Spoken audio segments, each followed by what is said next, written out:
لما تضيق الدنيا بكل أبوابها يبقى باب واحد بس نرجع له، مكان ما بيه حكم ولا رفض ولا قسوة، مكان نفضفض بيه حتى لو ماكو جواب. يما وينش؟ تركتيني بهالدنيا وحدي، ماكو أحد حس بي ولا أحد سمعني. حتى أبوي وقف ضدي، طردني وكأنه ما يعرفني. رحت لكل الأبواب وكلها انسدت بوجهي. يما تعبت، والله تعبت كلش. كنتي أنتي الأمان وكل شي راح وياك، هسا وين أروح ومن يبقى إلي؟ يما أريد بس أحضن شاء حتى لو للحظة.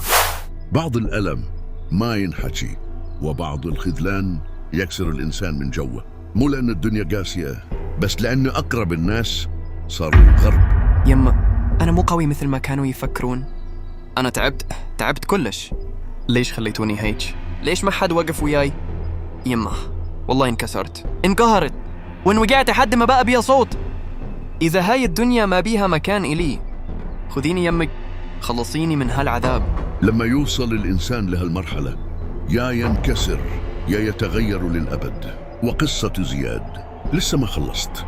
هلا بيكم. إذا عجبكم الفيديو لا تنسون اللايك والاشتراك بالقناة حتى يوصلكم كل جديد، وانتظرونا